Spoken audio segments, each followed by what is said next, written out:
Eu vim aqui dizendo, acabei de perder uma viagem para ir para Paraíba e eu disse, tem a igreja do Bispo Carnal, eu vou lá hoje receber.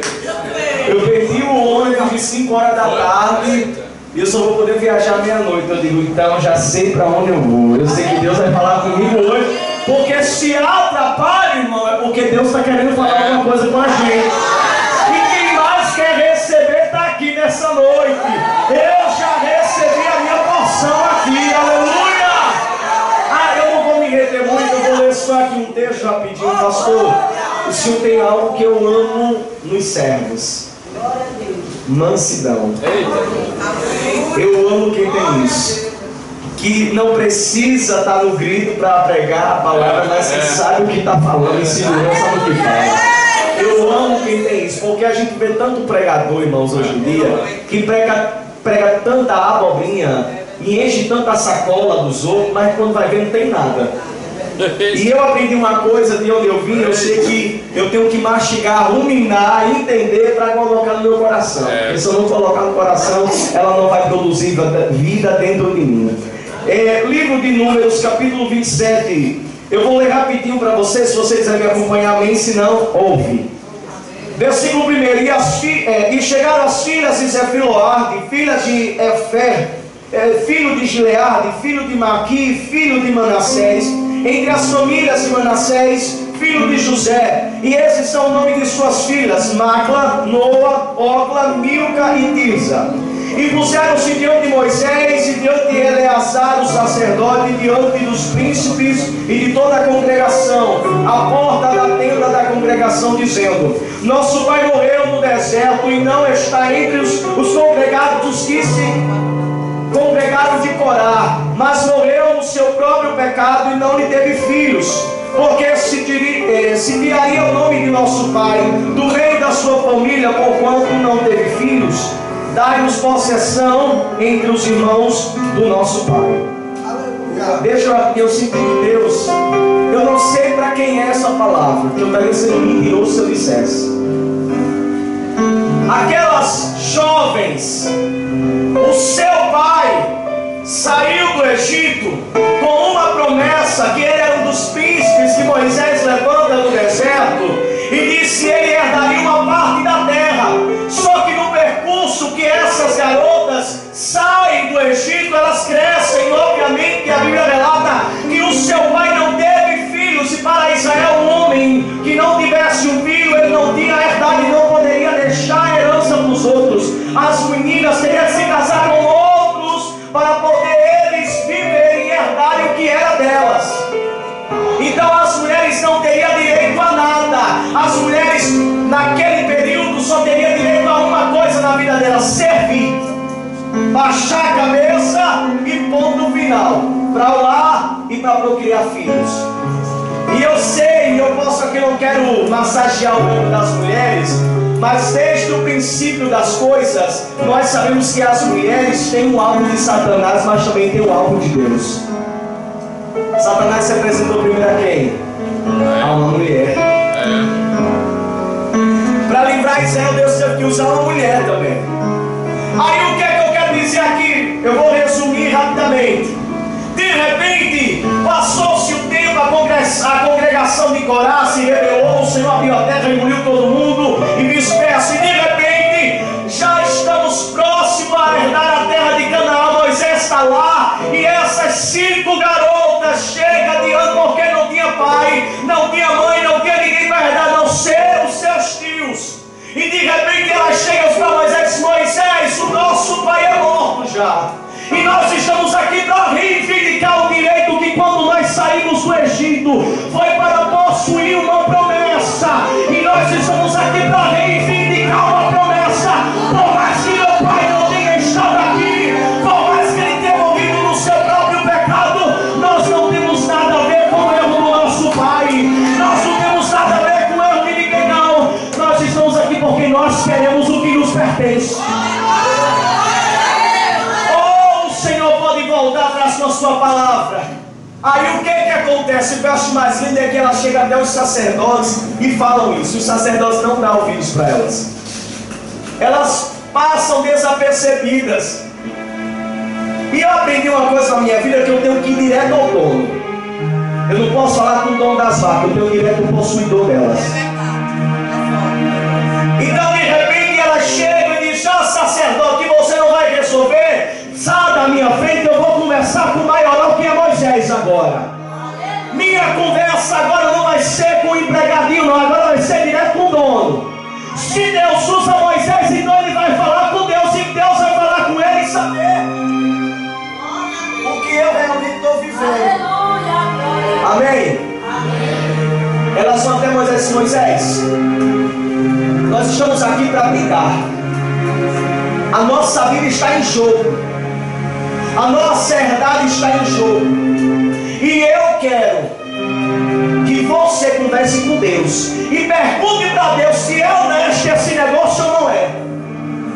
Nós somos mulheres, nós não temos direito a nada, mas pergunte a Deus a história, porque na história está registrado lá em cima que quando nós saímos do Egito, Ele prometeu: por mais que meu pai tenha pecado, mas eu estou aqui viva, dizendo: eu vou brigar, eu vou lutar, é meu.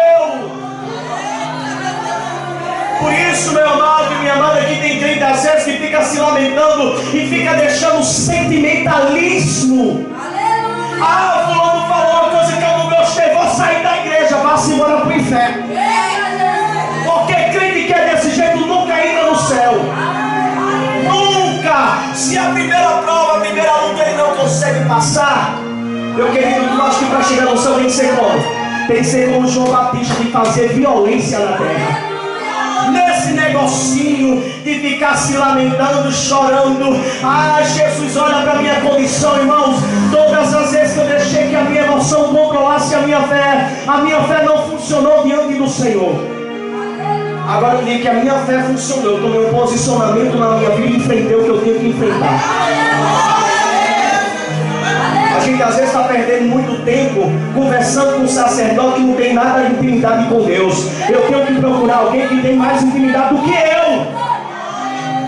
Salomão já disse que quem anda com sábio, sábio se torna, e quem anda com tolo, tolo se torna. Eu tenho que procurar alguém que é melhor do que eu, que é alguém que é mais pior do que eu, meu irmão. É mais idiota ainda a pessoa que faz isso. E aquelas mulheres chegam e dizem: pergunta para Deus. Pergunte para Deus. Eu não estou aqui precisando dar satisfação não. Você quer saber da minha vida? Conversa com Ele que Ele vai te dizer. Você não está acreditando na minha palavra? Então conversa com Ele, porque Ele me conhece ainda antes da palavra sair da minha boca. Então de repente Moisés vai conversar com Deus. Sabe qual foi a resposta de Deus para Moisés? Moisés, elas estão certas. Dê a parte da terra para elas sim, porque mesmo que o pai delas tenha errado, elas não erraram comigo. Por isso, meu querido, pode o pastor da igreja errar, pode o irmão errar, pode o meu vizinho errar, pode quem quiser errar, mas a minha história com Deus vai continuar de pé, porque na hora que eu precisar, Ele vai falar por mim. Ele é Deus que defende quando tem que defender e justificar quem Ele precisa justificar.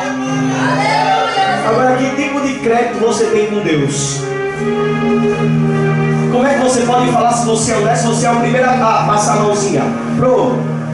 Apesar errado.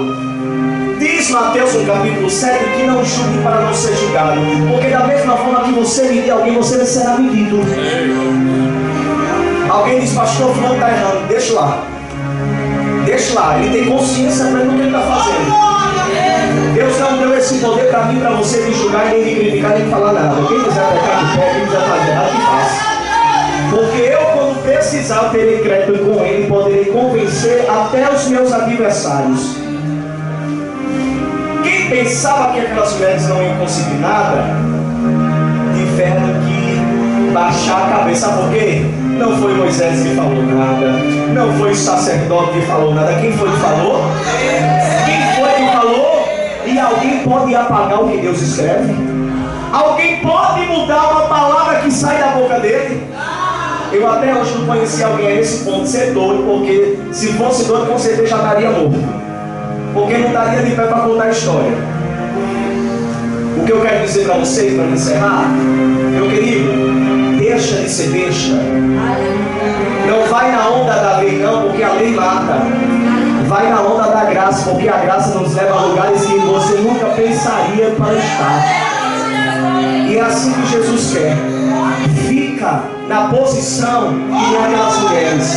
Eram mulheres que para a sociedade não tinha valor de nada. Alguém pode até dizer isso para você. Ei, o valor não está na sociedade, o valor está dentro de você. E é você que tem que entender isso. Se você não entender que você tem um valor especial, então, meu irmão, ninguém vai dar valor para você. Porque um produto, para ser bem valorizado, alguém tem que fazer a propaganda. E o primeiro a fazer propaganda tem que ser você. Se você não fala bem de você, você vai falar de quem? Dos outros. Você vai vender o peixe dos outros e o teu vai ficar lá entulhado. Cuida, vigia.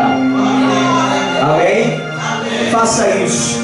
Porque assim como as meninas, mulheres, chegaram e disseram: eu vou. Por mais que sejamos mulheres, mas nós vamos fazer alguma coisa. Porque se ficar barato não vai adiantar de nada. Eu vou tentar resolver.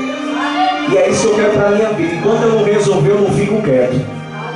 Jesus me conhece, as pessoas que estão mais próximas me conhecem. Irmãos, eu sou tão doido, que eu já fui para a porta do cemitério na cidade onde eu moro. Fazer o quê? Todo o trabalho que as macumbarias fizeram para levar vidas para aquele lugar, eu fui lá para tirar da mão do diabo. Eu já desafiei as autoridades políticas da cidade. Eu sou tão odiado, que eu já cheguei a botar medo na cara de prefeito da cidade. Pastor, o senhor não tem medo? Não, sabe por que eu não tenho medo? Porque eu sei o que o Senhor me enviou. E eu não vou enfrentar algo que eu não tenho conhecimento de causa e não sei o que eu estou fazendo. Não sou doido, não. Amém? Encerro as minhas palavras dizendo para você nessa noite: ei, tu está fazendo o que para mudar essa história? Tu está procurando quem? Encerro aqui. E agradeço.